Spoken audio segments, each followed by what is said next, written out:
This is the Cameron Journal Podcast. It's a place where we talk about important things. It's a place where we bring a little slice of the news to you.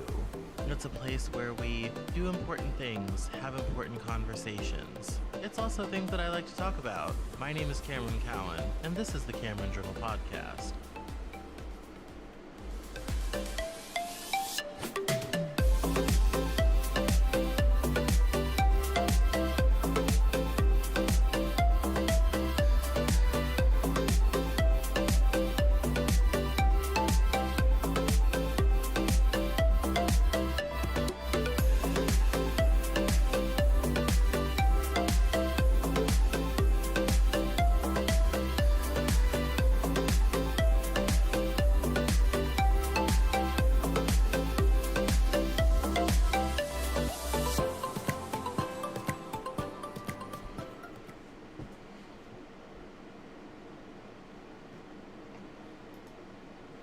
Hello everyone! My name is Cameron Cowan.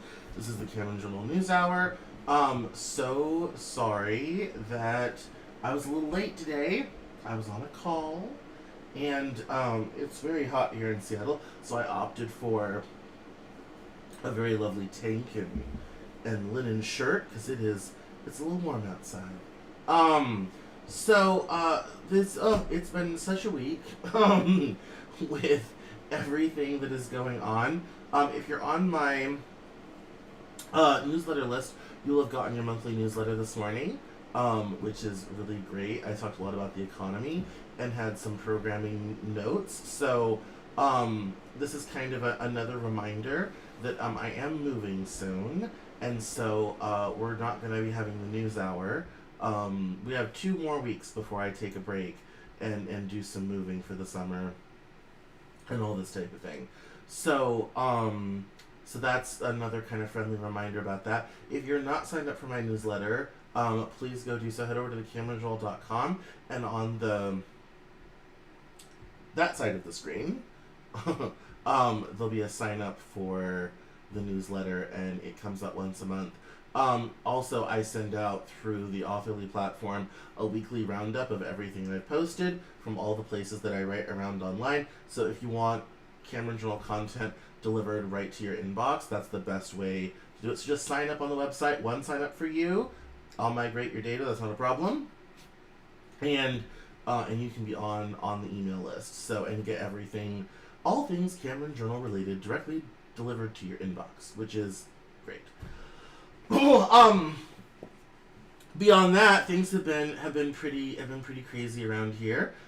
Getting ready to move and gathering stuff and all this type of thing. It's been a lot. I just finished last week recording a great new series called All About Fashion with my friend Brady. That's going to be coming out over the break. And now that it's all recorded, I have to go edit it and put it together and make it look cool and get it ready for you guys. There also, on Saturday, we recorded a really cool session with Dan Sanderson over at planksip.org, talking about iconic fashion moments and how fashion kind of works from a philosophical perspective. And that will come out in October. So it's a little bit different than what we do here. It's a little bit, kind of maybe a little out of the ordinary than what we're used to doing. But very interesting, very exciting stuff. I had never realized until we did this series how much geopolitics, world events, other things are influenced either directly or indirectly by fashion. You know, even something like the cultivation of cotton in the New World as a cash crop was for textiles, for clothing and home goods and all this type of thing, which is, you don't necessarily think about fashion being that influential, but, when you start thinking about, like, oh yeah, that also includes, like, the transatlantic slave trade and all this type of thing. So it was really interesting to kind of dive into all of that, get into all of that, understand all of that, and kind of have some new insights into an industry that I used to be a part of, and that my friend Brady, who was generous enough to do the podcast with me, is still a part of, and it'll be a lot of fun. So so that's kind of all the updates on on this end. Let's turn our attention to the news.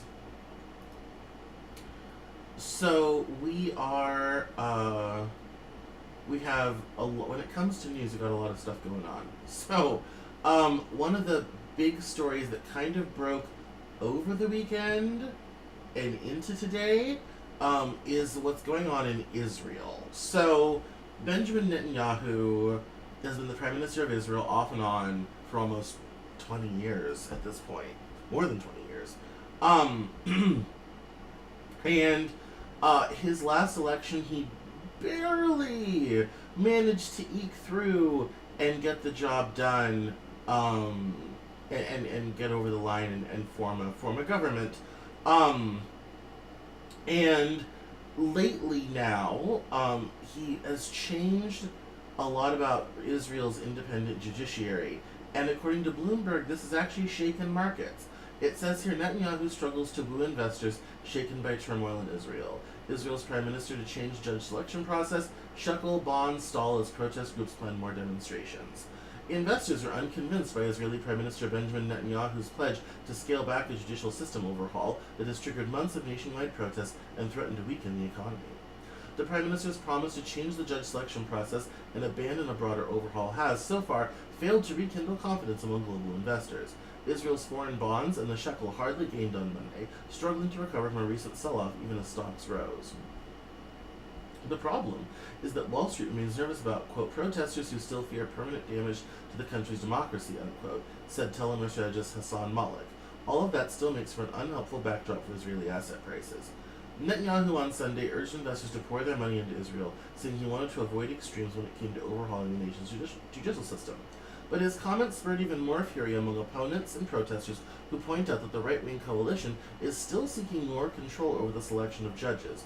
A group leading the largest anti-government protest movement in the nation's history has already vowed to intensify demonstrations. Money managers and analysts have been warning for weeks that the risk that social and political tensions eventually boil over in Israel's economy. That's why one of the key questions worrying investors on Monday comes down to whether Netanyahu's pullback is enough to soothe the opposition. I think it really depends on whether the compromise is enough to end the protests, said the firm's New York-based global head of growth strategy. My sense is no. Israel's hard currency notes due 2026 were little changed at about 94 cents on the dollar Monday, while the bonds maturing in 2028 stalled near 93 cents, according to indicative price data compiled by Bloomberg. The shekel, meanwhile, moved between losses and gains against the dollar, while the benchmark stock index rose for a second day. The Prime Minister, in a Sunday interview on Bloomberg television, also cited plans for Israel and Saudi Arabia to deepen their economic and business ties, even if they don't formally recognize each other. He called Israel undervalued. In the same interview, Netanyahu defended the central bank's independence and praised Governor Amir Yaron, a critic of their judicial overhaul, who's approaching the end of his 5-year term. Netanyahu said he's yet to decide if he'll ask Yaron to stay on. I was aware that there was some upheaval in the Israeli space. I didn't realize how kind of big this had become until I saw some stuff about it on Twitter this morning, and I started to kind of look around and poke into it. And so when I saw that story, I grabbed it right away, because there not only is there kind of this going on as well, but there's also a sort of reckoning happening about Israel as an apartheid state, which has been a long time in coming. And how the Palestinians are treated and all this sort of thing. And so there's, much to consider in that space. It's always a volatile region. I think it's interesting that the protests have been effective. Netanyahu is a right-wing coalition. He was last elected during the Trump years. They have longer terms than we do on a different schedule. And there is, it's kind of an odd thing because the population of Israel, especially the younger population, tends to be more liberal and left-leaning, while the older population tends to be more conservative. It is difficult to kind of break out of the right-wing conservative machine in Israel because of the tensions with Gaza and the West Bank and the ongoing conflict with Palestinians. And that honestly has kept Netanyahu in power. The last time he ran for re-election, he trumped up his relationship with Trump to help him win in the, being friendly and close to the United States would be good for Israel and all this type of thing. But everything's kind of being rethought right now, including the U.S. relationship with Israel, Israel's relationship with Saudi Arabia, as we said, in terms of deepening business ties. This is, also goes along with a major rethink of regional dynamics in Turkey. So there's a kind of a real shuffleboard going on around right now with all of that. I was watching a Peter Zine video earlier, and he was talking about the politics of the Black Sea and how here pretty soon nothing's going to be going in or coming out of the Black Sea, which is going to absolutely disadvantage Russia entirely and make it difficult for them to support their troop operations in Syria and all this type of thing. So that whole region, I would say roughly from Ukraine to the Arabian Peninsula, is kind of in flux. I mean, when isn't it? But it's now seems to have really changed some things around, which I think is quite interesting. So we'll keep an eye on it and come back with you with any updates. In interesting financial news, we have PayPal announced today that it was going to launch a stablecoin that it's pegged to the U.S. dollar. Obviously, a cryptocurrency. It's going to be issued by Paxos Trust. It says here, PayPal Holdings is rolling out a stablecoin, the first by a large financial company, and a potentially significant boost to the sluggish adoption of digital tokens for payments. PayPal USD, issued by Paxos Trust and fully backed by US dollar deposits, short-term treasuries, and similar cash equivalents, the San Jose, California-based payments company said on Monday. It's pegged to the dollar and will be gradually available to PayPal's customers in the US. With PYUSD, Chief Executive Officer Dan Schulman is seeking to cement PayPal's dominance in digital payments by leaning on a technology that enables instant and lower-cost transfers without a central intermediary. PayPal shares have slumped 33% in the past 12 months, the sixth worst performer of the NASDAQ 100 as the pandemic-era surge in online payments abated. The vision over time is that this becomes part of the overall payments infrastructure, Schulman said, who's preparing to step down in coming months, said in an interview. Stablecoins, that is crypto tokens that are pegged to an asset like the dollar, have been around for almost a decade, but they're mostly used by traders to move digital assets between exchanges and have made limited inroads into consumer payments. There's roughly $126 billion worth of stablecoins in circulation, according to CoinGecko, the biggest by far being Tether Holdings USDT. Some have been controversial. A high-profile attempt by Meta unraveled last year after intense regulatory backlash. PayPal itself paused work on PYUSD in February as regulators stepped up scrutiny of cryptocurrencies. The company now believes the regulatory environment is progressing towards more clarity and sees rising demand for an alternative stablecoin because of how concentrated the market is. Last month, House Financial Services Committee advanced a bill to regulate crypto stablecoins, which is being championed by Patrick McHenry, Republican of North Carolina. The PYUSD is designed to be redeemable for dollars at all times and can also be exchanged for other cryptocurrencies available on PayPal's network. It can be used to fund purchases and will soon be available on PayPal's popular payments app Venmo. Users will eventually be able to send their token holdings between the PayPal and a Venmo wallet. The coin can also be moved to compatible third-party wallets outside the PayPal network. PayPal, which has more than 431 million active accounts globally, first launched cryptocurrency services in 2020. It allows users to buy, sell, and make payments in a handful of tokens like Bitcoin through its platform. And so it goes on. Interesting. Somebody was going to try doing a stablecoin somewhere along the way. And I'm not surprised that PayPal, given its roots in digital payments and moving money digitally, would be the first to really try it and make it happen. I'm not surprised that Meta never got their Libra coin off the ground because there's no way regulators are going to let Facebook control yet another thing, considering Facebook already has antitrust issues of its own. So that doesn't surprise me at all, and I think that is that's not a surprising thing, but I think broadly it's a good thing.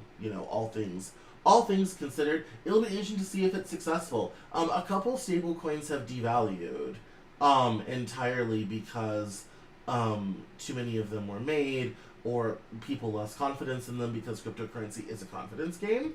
So it's going to be interesting, I think, to see if this stable coin actually stays stable and stays as a viable thing.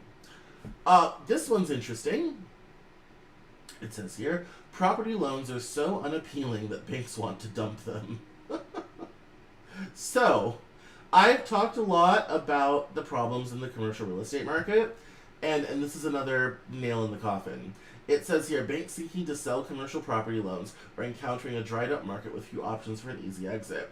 Lenders including Goldman Sachs Group and JP Morgan Chase have been trying to sell debt backed by offices, hotels, and even apartments in recent months, but many are finding that tidying up loan books is no easy feat when concerns about commercial real estate have surged. This year's rise in borrowing costs has made commercial real estate one of the hardest hit areas of the economy. Property sales, especially for office buildings, have slowed to a trickle, giving landlords and lenders few markets to determine the value of certain assets. In the absence of transactions, stakeholders are closely watching the loan sale market to see what price banks can ultimately nab for some of the loans. Banks have been eager to sell what they can, at times to shore up liquidity or to avoid complicated situations that may crop up when a loan is maturing and needs to be refinanced. For some lenders, taking a slight haircut on the price may be better than running the risk that the lender has to foreclose and ultimately ends up stuck with the property. According to Gregory Haygood, president of SOLIC Capital, which has an investment banking practice. Even if most of these are performing loans today, they're trying to reduce their exposure by selling loans at a discount as they head into a refinance cycle, Haygood said. A lot of these banks will say, I'd rather take a hit there than take a hit on a foreclosure and have to deal with the asset after. Goldman and JP Morgan, along with other banks including Capital One Finance Corp. and M&T Bank Corp. have sought to sell property debt in recent months, seeking buyers both for one-off sales and transactions for portfolios of loans, according to people familiar with the matter, who asked not to identify citing private information. While pressure is building on banks to reduce their commercial property exposure, distressed loan sales are still relatively rare. Many banks are opting to hold on to the debt for longer and work out situations with different borrowers. And then it goes on to the difficulty it is with selling the loans and the logistics behind that and trying to get liquidity going, and the fact that these properties are not seen as valuable, therefore there is no market, therefore it's hard to value them properly and appropriately, and therefore nobody really kind of knows what to charge for these things, which is funny, but not honestly too terribly surprising given what's happened in commercial real estate. So, especially considering, with the tension right now between work from home, back to the office, all this type of thing, a lot of offices are still sitting empty as companies like people to come back in, but people don't want to. So, that is always a difficulty there, for certain. So, the other kind of interesting story we have a couple things going. So we have a DeSantis story, we have a Trump story, and we have the Pittsburgh synagogue situation. We'll start in Pittsburgh. So, you may remember back in 2018, the gunman went into the what was that place called? It was a Pittsburgh synagogue. It had a lovely name too, and I don't have it here. From the New York Times. He went into the synagogue and shot the place up. Today, after his conviction, he was sent. The Tree of Life Synagogue. I knew it had a good name. The gunman recommended the gunman be sentenced to death today. The jurors had found the gunman guilty of federal hate crimes for killing 11 worshippers in October of 2018. It says here that nearly every morning for 3 months, family members and survivors quietly gathered in the federal courtroom in Pittsburgh. They listened to witnesses recount the terror of the morning nearly 5 years ago when a gunman murdered 11 worshippers in their synagogue, and to witnesses who tried to explain what drove the man to commit such horror. And on Wednesday they listened as a judge announced the jury's unanimous decision that the gunman, Robert Bauer, should be condemned to die.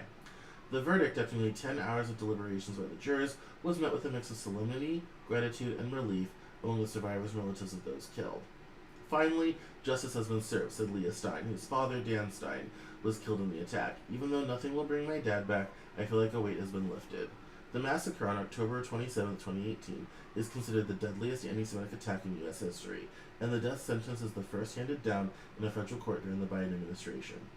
Hate crimes like this one inflict irreparable pain on individual victims and their loved ones, and lead entire communities to question their very belonging, Merrick Garland, the U.S. Attorney General, said in a statement.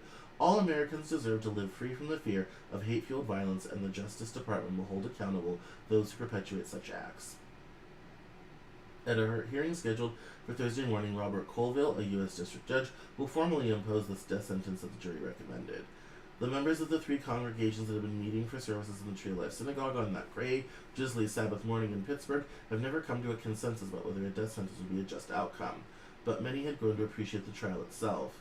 Some said that as raw and painful as the trial was at moments, it was the first time they'd truly learned what happened that day. To others, it signified a break with a long and tragic history of governments looking away when Jewish people were targets of violence. The, quote, lengthy but fair judicial process, said Howard Feinberg, whose mother Joyce Feinberg was killed in the attack, was a marker and reminder that we belong here. This is where we are, and this is where we've been, and this country is where we belong. We remain a part of it, and we always will. Weeks before deciding that Mr. Bauer should be sentenced to death, the same jury found him guilty on all 63 of federal counts that he'd been facing, including an array of hate crimes. The defense called no witnesses in that part of the trial, as there was never any dispute that Mr. Bowers had carried out the attack. After declaring on Monday that he needed to protect the white race, Mr. Bowers, armed with an AR-15 rifle and 3 handguns, stormed the synagogue shortly after the congregations Tree of Life, New Light, and Dor Hadash had begun gathering in separate parts of the building for morning worship. He stalked the hallways and chapels, murdering members of all three congregations. He shot and killed Cecil, 59, David Rosenthal, 54, developmentally disabled brothers who always greeted worshipers at the door. In the passage leading to the chapel where Tree of Life had begun services, and then inside among the pews, he killed Miss Feinberg, 75, Irvin Younger, 69, Sylvan Simon, 86, later returning to kill Mr. Simon's wife, Bernice, 84. He killed Rose Mallinger, 97, as she held under a pew with her daughter, whom he also shot and wounded. He killed Dr. Jerry Rabinowitz, 66, of Dor Hadash, who had heard gunshots and run down the hallway to offer help. In a downstairs kitchen, he killed Richard Gottfried, 65, Mr. Stein, 71, 2 members of New Light, and he shot Melvin Wax, 87, who'd stepped out of a closet where he and others were hiding. The police rushed to the synagogue and, after exchanging gunfire with Mr. Bowers, eventually cornered him in a classroom. A little over an hour after the attack began, he crawled out, wounded by gunfire and still espousing hatred of Jewish people. 6 people, including 4 police officers, were wounded in the attack. Mr. Bowers' defense team, which included Judy Clark, a lawyer with a long record of defending people accused of capital crimes, had repeatedly offered to have Mr. Bowers plead guilty in exchange for life in prison without the possibility of release, but the government rejected these offers. In the penalty phase of the trial, Mr. Bowers' lawyers argued that he had suffered throughout his life from severe mental illness and that he bore the emotional scars of a chaotic and unstable childhood. He had been committed to psychiatric hospitals multiple times during his life and tried to kill himself more than once. Several experts called by the defense diagnosed him with schizophrenia, and one psychiatrist who had interviewed him for nearly 40 hours said he had become obsessed with delusions about his duty to fight the forces of Satan before the approaching apocalypse. I wish we could have a conversation with the challenges he faced in life, how he tried to make it in life, Liz Clark told the jury in her closing argument. I wish we could have a conversation about how he tried and failed, and tried again and failed again, and tried again. And I wish we could have that conversation about how he finally succumbed to his damaged brain and his mental illness. And yeah, it's a difficult thing, and when I saw the headline this morning, what did I feel? I felt a bit sad. You these court cases kind of go on for so long, you kind of sort of forget about these things a little bit until they finally, resolve themselves, sort of thing. And it's a sad thing. I remember being so shocked by that. I mean, Pizzagate was bad enough, and a mansion of a pizza parlor was bad enough, but to go into a synagogue where people are worshiping, and Dylan Roof went into that Baptist church, and all this sort of thing. We've had so much violence over the last several years, and we've had, this sort of just has been broken open in ways that I never anticipated and never thought would be a thing. I still don't quite understand it, I will say. And I wish I did. And it's funny that he got the death penalty because in season 2 of the Cameron Journal podcast, I had done, by reader request, an episode on the death penalty. And I recently, with planksip.org, it went out today actually, republished the script from that show. And I had added some content and updated some things and invited people to go listen to the whole thing because the episode is quite beautiful, if a bit creepy. And so this has been on my mind because I just was working on this over the last couple of days, and it is a very tough thing. He had a life too, and it's gone terribly wrong. And he ended the life of what I'm sure were some lovely people. And unfortunately for him, we cannot abide that in our society. And while it might be convenient to lock him in prison forever, there are moments when a capital punishment does seem appropriate. And this is certainly one of those. Now, let's not forget, this will get stuck in appeals for years and years and years. So he's going to kind of get life in prison by judicial rectitude. But it will, the federal executions are rare. I doubt that this one will go through anytime soon. But at least the families have that as a comfort. Cold comfort, though. Very, very cold comfort, unfortunately. Well, let's move on to happier subjects. Trump! Well, I said happier, didn't I? Speaking of people with legal issues, Trump pleads not guilty to plotting to overturn the 2020 election. The former president was arraigned in a Washington federal courtroom on 4 charges tied to his efforts to stay in power after losing the 2020 election. This is a very sad day for America, Mr. Trump said, before heading to his residence in Bedminster, New Jersey. Former president, yes. It says here, appearing before a judge in Washington courthouse in the shadow of the Capitol, where his supporters rampaged in an effort to undermine the peaceful transfer of power, Mr. Trump, who's running in the hopes of being sworn in again on the steps of the Capitol, stood before a federal magistrate judge who asked for his plea to the 4 counts he faced. He replied not guilty. It was the 3rd time in 4 months he stood before a judge on criminal charges, but it was the most momentous, the beginning of what prosecutors say should be a reckoning for his multi-pronged efforts to undermine one of the core tenets of democracy. Magistrate Judge Maxila A. Upadhyaya, who oversaw the roughly half-hour hearing, ordered Mr. Trump not to communicate about the case with any witnesses except through counsel or in the presence of counsel. At the request of Mr. Trump's lawyers, she set the date for the first hearing before the trial judge Tanya S. Chutkan for August 28th, the latest option she provided. I do want to say at this moment, Trump already went on Truth Social and has been attacking Judge Chutkan, and has because they denied a bunch of motions from his lawyers. He also is claiming they want a change of venue out of DC because he can't get a fair trial there. So this is already becoming a giant snafu. It says here, delaying the proceedings as much as possible is widely expected to be part of Mr. Trump's legal strategy, given that he could effectively call off federal cases against him if he wins the 2024 election. The jockeying began on Thursday, after Judge Upadhyaya gave prosecutors a week to propose a trial date. One of Mr. Trump's lawyers, John F. Lauro, complained that the government had years to investigate, and he and his colleagues were going to need time to fairly defend their client. She directed him to bring it up with the trial judge and for prosecutors to respond within 5 days of his filing.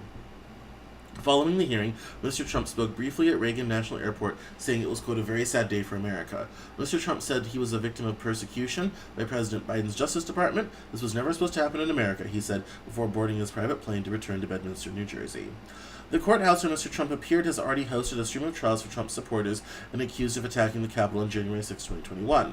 Security was heavy, with officers on foot and on horseback and barricades erected on the sidewalk. The crowd, made up of Mr. Trump's critics and his supporters, clogged the area outside the courthouse, with some carrying pro-Trump signs and others shouting anti-Trump slogans, including "Lock him up."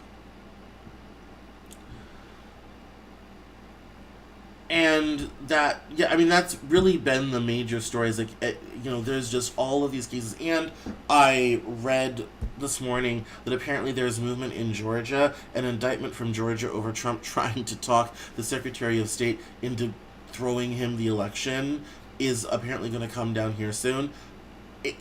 What's so stunning about this is, in despite of indictments and endless legal troubles, Trump is still the front runner in the Republican Party for the nomination, and it's not even close.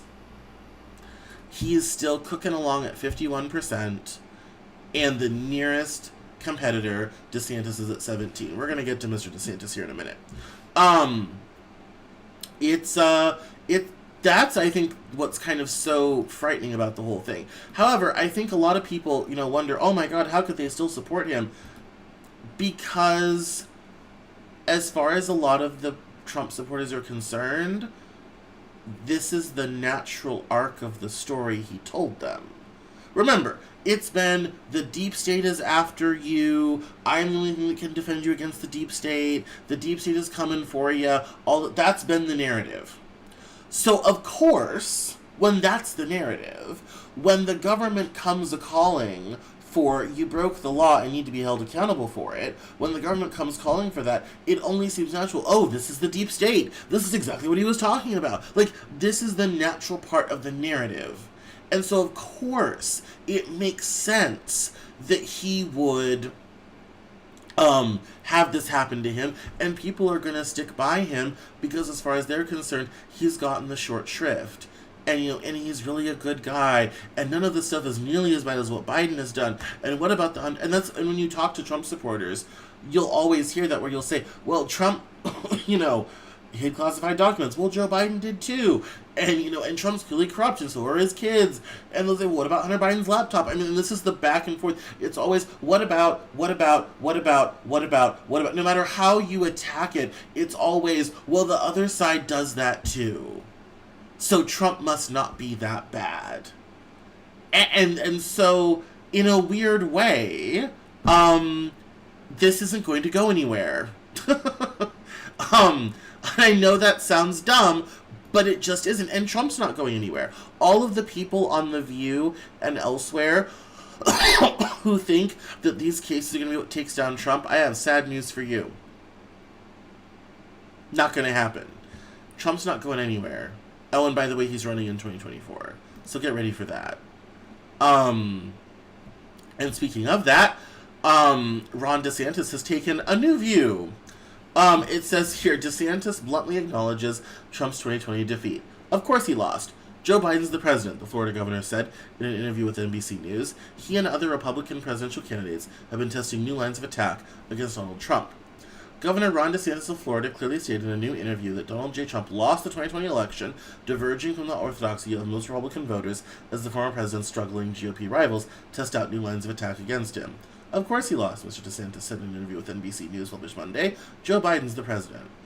Mr. DeSantis, who's polling well behind Mr. Trump for the Republican presidential nomination, had acknowledged on Friday that the former president's false conspiracy theories about a rigged 2020 election were unsubstantiated.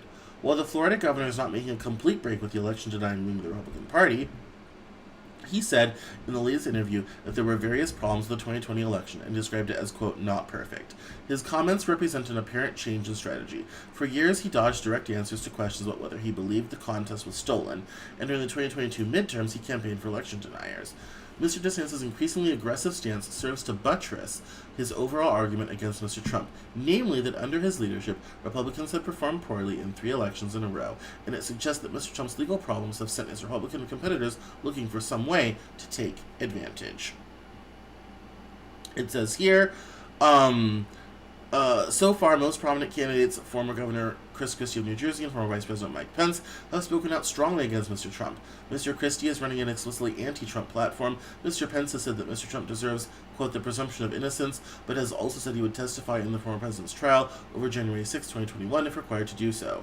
Quote, the American people deserve to know that President Trump asked me to put him over my oath to the Constitution, but I kept my oath and I always will, Mr. Pence told CNN. And I'm running for president in part because I think anyone who puts themselves over the Constitution should never be president of the United States. And that, I think it's interesting that the party's trying to break away from him, but as I said a moment ago, it's not going to matter. It's not. People love Trump. Life was better under Trump. Things were better, all this type of thing, and he has crafted this narrative that he's the only one that can save them from the problems that they have. If this sounds like Adolf Hitler or Mussolini, yeah, we're at that point now. We're at that point where we have a solid part of the country, not obviously half the country, but half the Republican Party, 40% of the country, who believes that the only one who can save them is a orange reality show host. And it's no secret why people have been disenfranchised for so long. They will believe anything that anybody says who's offering them a modicum of hope. I keep telling people, this is the plot of the popular musical, The Music Man. When you have been downtrodden for so long, anyone that comes along and offers you a modicum of hope, you will cling to it. Like survivors from the Titanic on a lifeboat. You will cling to it so much and so hard because they're the only hope you've seen in years.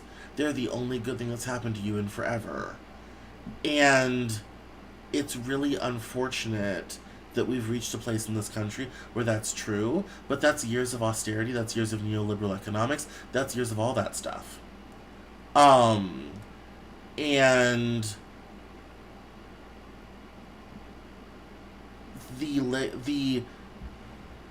the idea that Trump is somehow a one-off, an anomaly, if it wasn't going to be Trump, it would have been somebody else.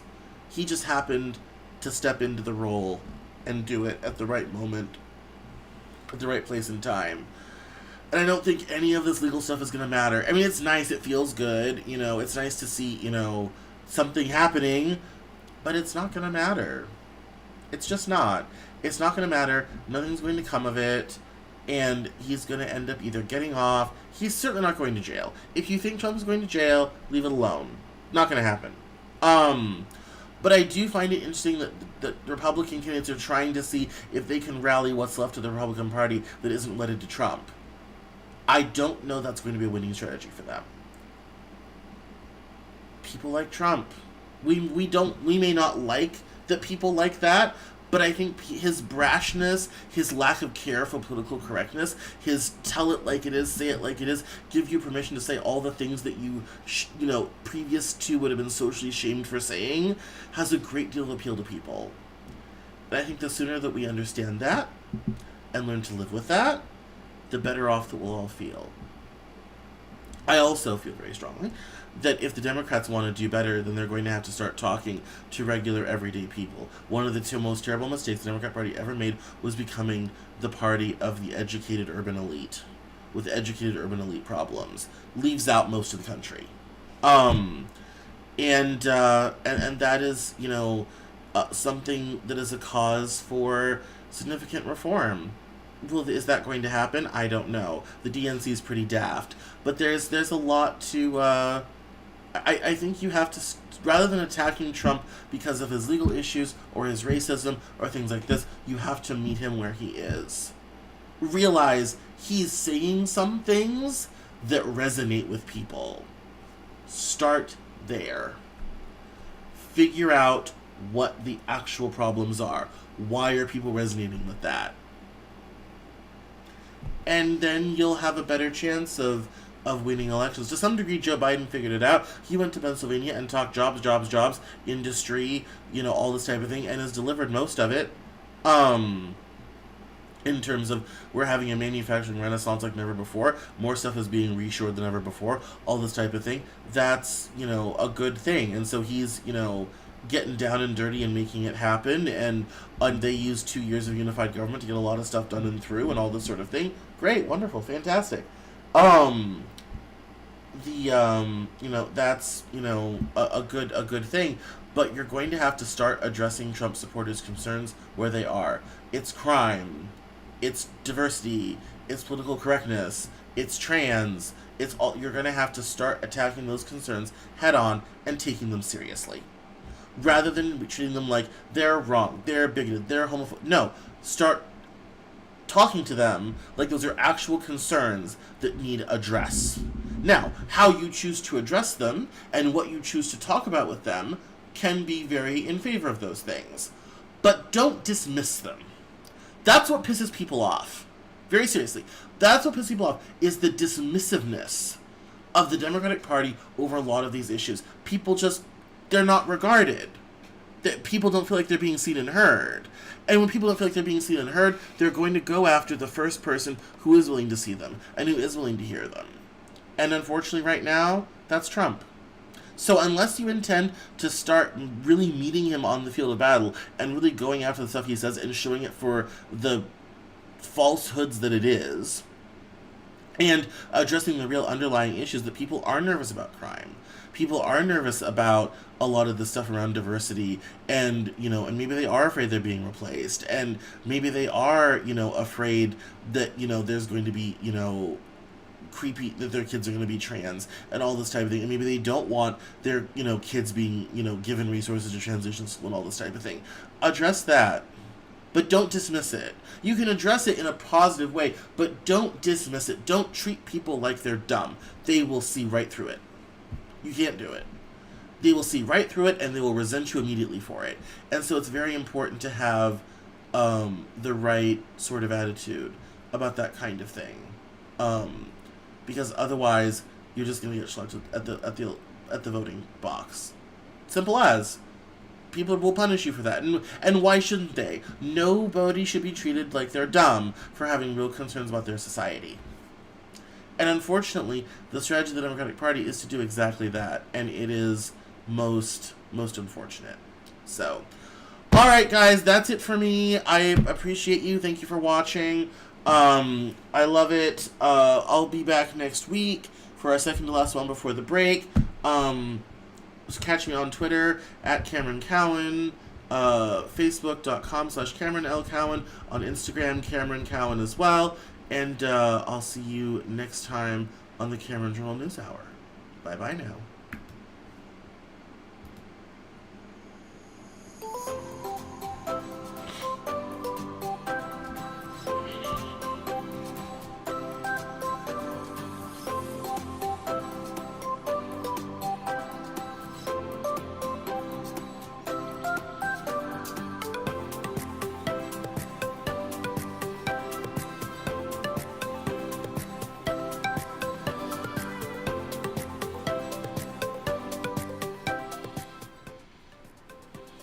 That's all for this episode of the Cameron Journal podcast. Thank you so much for listening. Visit us online at CameronJournal.com. We're on Facebook, Twitter, and Instagram, and I love to talk to my followers and listeners, so please feel free to get us on social media at Cameron Cowan on Twitter, and we'll see you next time on the Cameron Journal podcast.